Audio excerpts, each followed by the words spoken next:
원목사와 성경 읽기 누가복음 3장입니다. 오늘도 하나님의 귀한 말씀 함께 읽으면서 주님의 귀한 은혜를 나누기를 원합니다. 누가복음 3장 함께 읽겠습니다. 누가복음 3장 세례 요한의 전파. 디베리오의 황제가 통치한 지 15해 곧 본디오 빌라도가 유대 총독으로 헤롯이 갈릴리의 분봉왕으로 그 동생 빌립이 이두레와 드라고니 지방의 분봉왕으로 루사니아가 아벨레네의 분봉왕으로 안나스와 가야바가 대제사장으로 있을 때 하나님의 말씀이 빈들에서 사가랴의 아들 요한에게 임한지라. 요한이 요단강 북은 각처에 와서 죄사함을 받게 하는 회개의 세례를 전파하니 선지자 이사야의 책에 쓴 바 광야에서 외친 자의 소리가 있어 이르되 너희는 주의 길을 준비하라. 그의 오실 길을 곧게 하라. 모든 골짜기가 메워지고 모든 산과 작은 산이 낮아지고 굽은 것은 곧아지고 험한 길이 평탄해질 것이요 모든 육체가 하나님의 구원하심을 보리라 함과 같으리라. 누가복음 3장은 세례 요한의 전파. 근데 여러분, 이 세례 요한이 전파하는 이 모든 것이 정확하게 역사적인 실제 사실 사건입니다. 그걸 증명하는 것이 무엇입니까? 그렇죠. 디베리오 황제, 로마의 황제가 통치한 지 15해, 또 본디오 빌라도가 유대 총독으로 있은지, 헤롯이 갈릴리의 분봉왕으로 있은지, 그 동생 빌립이 이두레와 드로가 지방의 분봉왕으로, 루사니아가 아벨레네 분봉왕으로, 그리고 안나스와 가야바가 제사장으로 있을 때 하나님 말씀이 빈들에서 사가랴의 아들 요한에게 임한지라. 그렇죠. 그러니까 이 몇 군데입니까? 로마 황제, 총독 빌라도, 그리고 분봉왕 헤롯, 그 동생 쭉 해갖고 또 유대의 안나스 가야바 대제사장, 이 시대를 보면서 이 시대가 역사에 기록되어 있을 거 아닙니까? 그러면 그 시대 속에 하나님 말씀이 세례 요한에게 빈들에게 임했다고 말씀한 세례 요한이 어떤 사역을 했는지, 뭐라고 말씀했는지, 이건 역사적인 분명한 사실이다. 그러니까 주 예수 그리스도의 실제 이 땅에 오셔서 한 모든 공생의 사역은 역사적인 사실이요, 역사적인 사건이다. 여러분, 세례 요한이 무엇을 하는 것입니까? 그렇죠. 요단강 부에서 죄사함을 받게 하는 회개의 세례 전파, 회개의 세례, 회개의 세례, 회개의 세례를 전파합니다. 그런데 그것은 어떤 이유입니까? 선지자의 쓴 책, 즉 예언서, 예언된 것을 이루는 것이다. 기억, 그렇죠. 선지자의 예언의 기억, 그러면 우리가 한번 보겠습니다. 이사야 40장 3절 이하 기억, 그렇죠. 뭐라고 예언되어 있습니까? 이렇게 예언되어 있습니다. 광야에서 외친 자의 소리가 있어 이르되 너희는 주의 길을 준비하라. 그의 오실 길을 곧게 하라. 모든 골짜기가 메워지고 모든 산과 작은 산이 낮아지고 굽은 것은 곧아지며 험한 길이 평탄해질 것이요 모든 육체가 하나님의 구하심을 보리라. 다시 말하면 이사야 선지자 40장 3절 이하의 모든 예언된 말씀, 그 말씀을 그대로 성취하는 것이 세례 요한의 회개 세례를 전파하면서 활동하는 역사라는 것입니다. 자, 그래서 어떻게 합니까? 요한 앞에, 세례 요한 앞에 세례를 받으러 나옵니다. 요한이 세례 받으러 나오는 무리들에게 이르되 독사의 자식들아 누가 너희에게 일러 장차올 진노를 피하라더냐? 그러므로 회개에 합당한 열매를 맺고 속으로 아브라함이 우리 조상에 말하지 말라. 내가 너에게 이르노니 하나님이 너희 이 돌들로도 아브라함의 자손이 되게 하시리라. 이미 도끼가 나무 뿌리에 놓였으니 좋은 열매 맺지 아니한 나무보다 찍혀 불에 던지리라. 우리가 물어 이르되 그럼 우리가 무엇을 하리까? 대답하여 이르되 옷 2벌 있는 자는 옷 없는 자에게 나눠줄 것이요 먹을 것이 있는 자도 그렇게 할 것이라. 세례도 세례받고자 하여 와서 이르되 선생님이요 우리가 무엇을 하리까? 이르되 부가 된 것 외에는 거두지 말라 하고 군인도 물어보리다 우리가 무엇을 하리까 하되 이르되 사람에게 강탈하지 말며 거짓으로 고발하지 말고 받는 금료를 족한 줄라 알라니라. 여러분, 아주 세례 요한이 회개 세례를 전파하면서 아주 중요한 회개는 무엇인가를 말합니다. 회개가 무엇입니까? 여러분, 자기에게 세례받으러 나온 자에게 뭡니까? 회개에 합당한 열매. 그러니까 회개는 단지 입술의 고백만 있는 것이 아니라 합당한 열매, 그렇죠? 합당한 열매가 있어야 됩니다. 그럼 이 합당한 열매는 무엇입니까? 그렇죠? 그걸 말해주는 거예요. 자, 우리가 물어야 그럼 우리가 무엇을 합니까?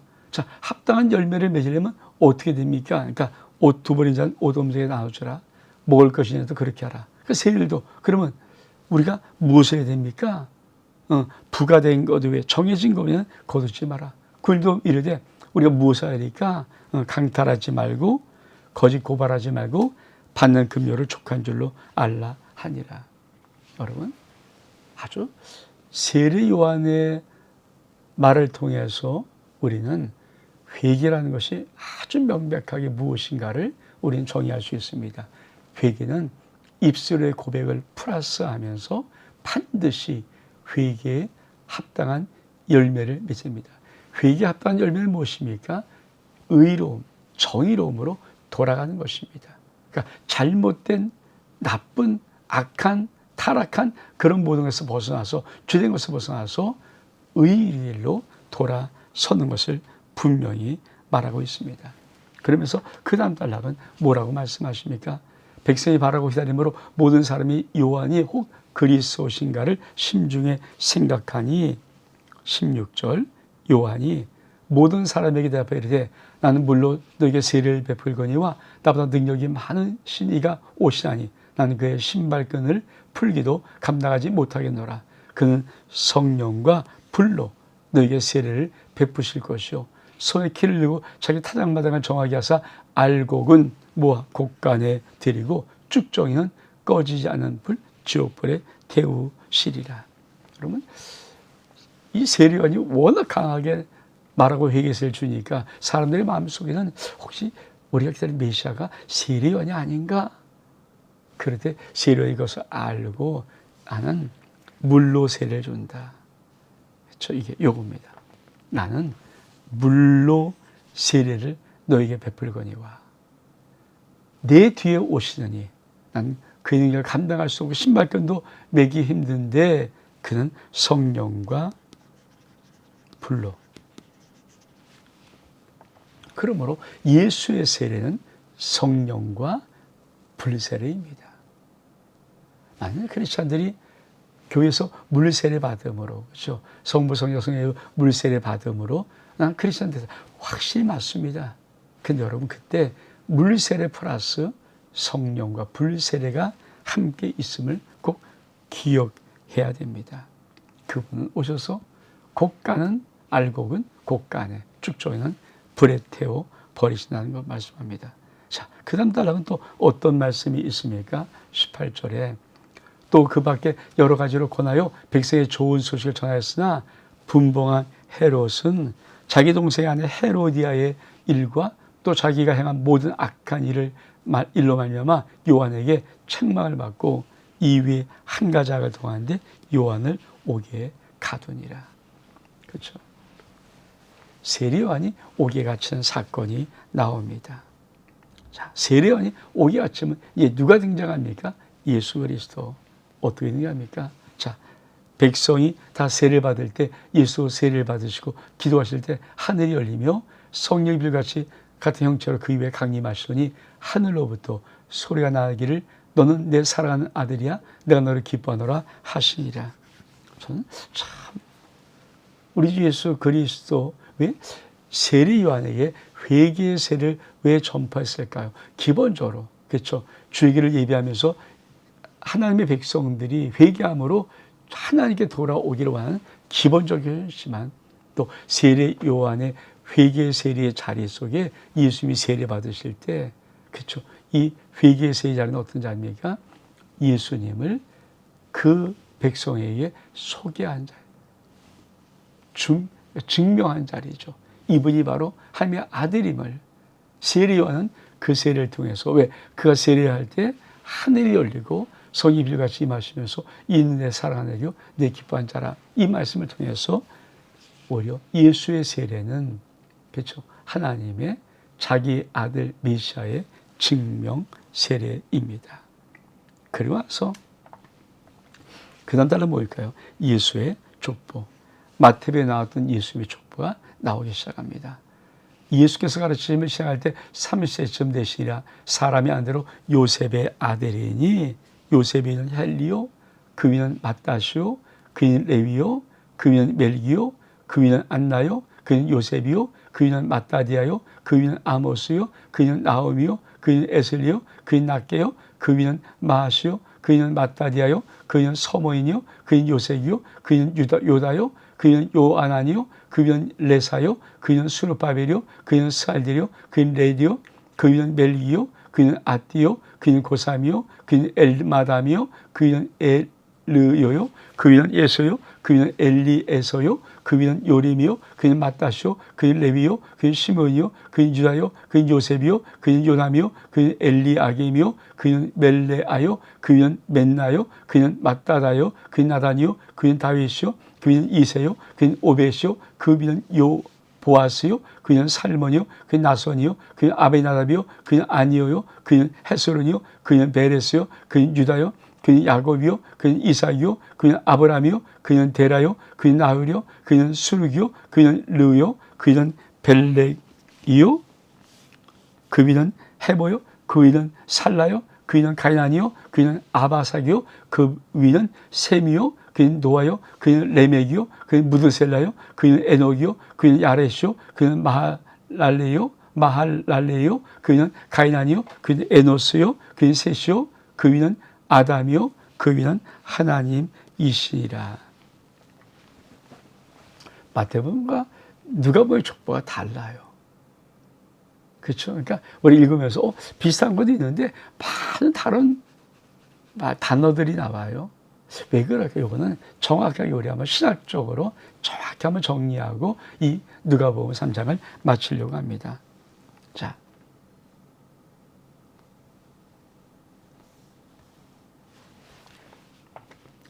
자, 마태복음과 누가복음이 예수의 족보에 가는 겁니다. 자, 아브라함부터 요셉까지 내려온 족보라면, 요셉, 마리아 남편 요셉으로부터 하나님께로 올라가는 족보입니다. 그러니까 내려오고 올라가는 족보다. 자, 요셉의 선조로 시작함. 아브라함 이삭을 낳고, 근데 요셉의 아들로 시작한다. 요셉의 아들, 그렇죠? 이니. 그리고 전 족보를 셋이 나옵니다. 14대씩 3번. 아브라함과 다윗의, 다윗과 바벨론 포로, 바벨론에서 예수까지.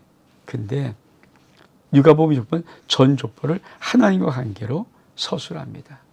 자, 요셉은 야곱의 아들이라 16절. 근데 요셉은 헬리 아들이라 23절. 그러니까 달리도 왜 다를까? 그렇죠?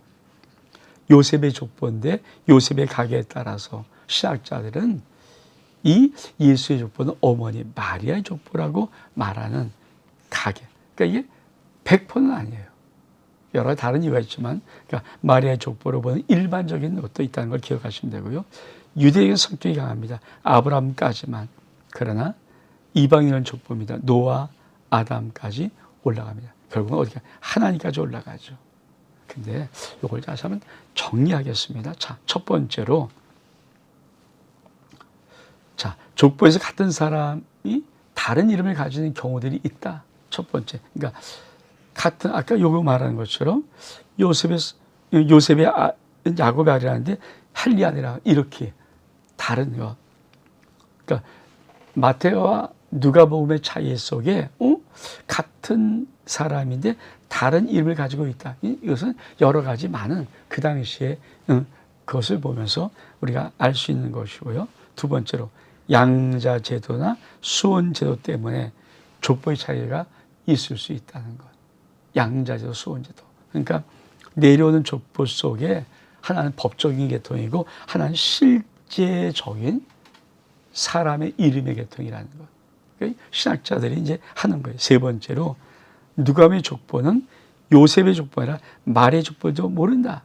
이렇게 앞거리 봤죠. 이렇게 주장한 것이 루터, 메투엘리, 폴, 벤켈, 라이프루트, 베투엔이 이런 사람들, 아주 유명한 성경 추적자들이 이게 마리아 족보일 것이다. 그래서 이선조리가 발리 헨리는 요셉의 아버지가 아니라 그의 장인이다 라고 하는 것들, 그런 문헌이 있다는 거예요. 헨리의 딸이라고.